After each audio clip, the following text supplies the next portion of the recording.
O czym rozmawiają ze sobą Turcy? W ostatnich dniach przede wszystkim o wyborach.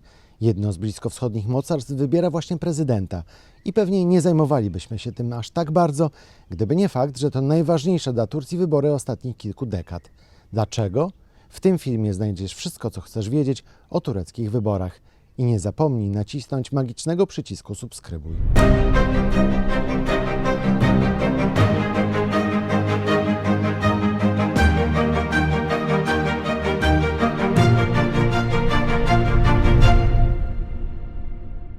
Część z Was zastanawia się zapewne, po co zawracać sobie głowę wyborami w Turcji.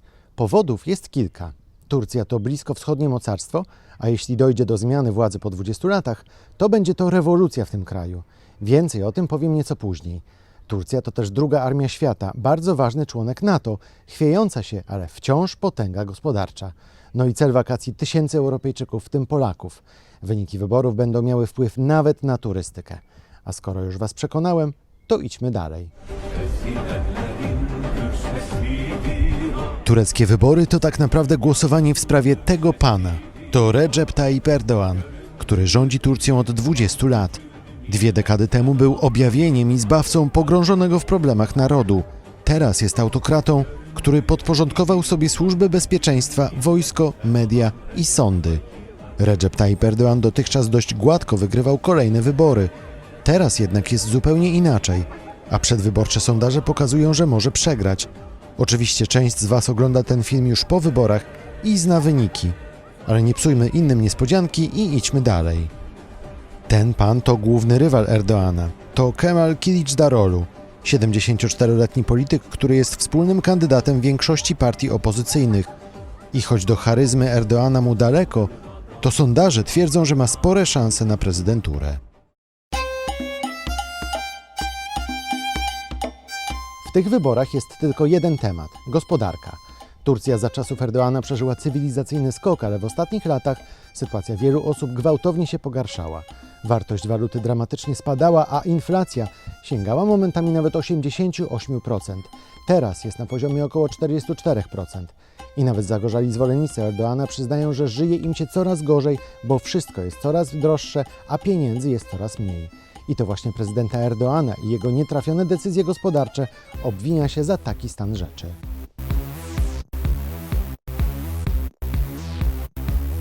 Jest kilka powodów, dla których te wybory są inne niż poprzednie. Po pierwsze, wspomniana wcześniej gospodarka. Po drugie, trzęsienie ziemi, jakie nawiedziło Turcję w lutym tego roku i zabiło 50 000 osób. Ofiar byłoby znacznie mniej, gdyby nie budowlane fuszerki ostatnich lat oraz gdyby akcja ratunkowa była przeprowadzona sprawnie. Kto jest temu winien? Według sporej części Turków prezydent Erdoğan. Dodajmy, że Recep Tayyip Erdoğan stracił sporo głosów, bo trzęsienie ziemi nawiedziło tereny, gdzie ludzie dotychczas głosowali właśnie na niego, ale po tym, co się stało, odwrócili się od niego.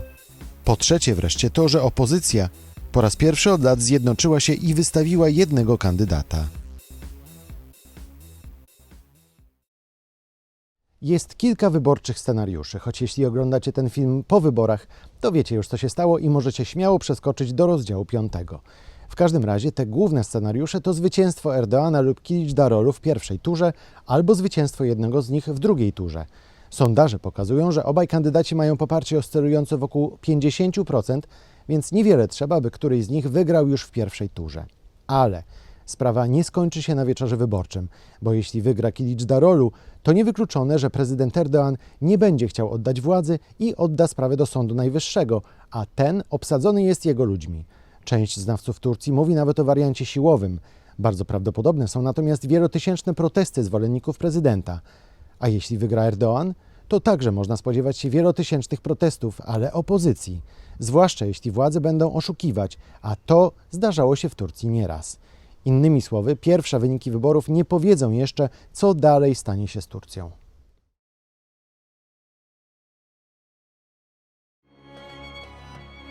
Jeśli wygra opozycja, zmieni się niemal wszystko. Kemal Kılıçdaroğlu już zapowiedział przywrócenie demokracji w kraju, co zresztą będzie bardzo trudne, bo obecny system był budowany w Turcji przez lata. Te zmiany mogą więc potrwać wiele lat. Recep Tayyip Erdoğan to muzułmański konserwatysta, a opozycja zapowiada, że chce po wyborach odciąć się od religii i wrócić do świeckiego, nowoczesnego państwa, i poprawić chłodne relacje ze Stanami Zjednoczonymi i Europą. Niewykluczone, że ochłodzą się natomiast relacje z Rosją, nie zmieni się zapewne stosunek do Kurdów. A jeśli wygra Erdoğan, to niewykluczone, że będzie to jego ostatnie zwycięstwo. Polityk ma prawie 70 lat, a jego charyzma blednie.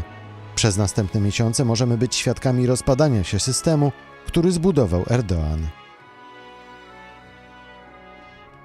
61 milionów Turków może wziąć udział w wyborach. Szacuje się, że frekwencja będzie rekordowa, bo wiele osób czuje nadchodzący wiatr zmian i albo chce nowej Turcji, albo będzie bronić dotychczasowego systemu.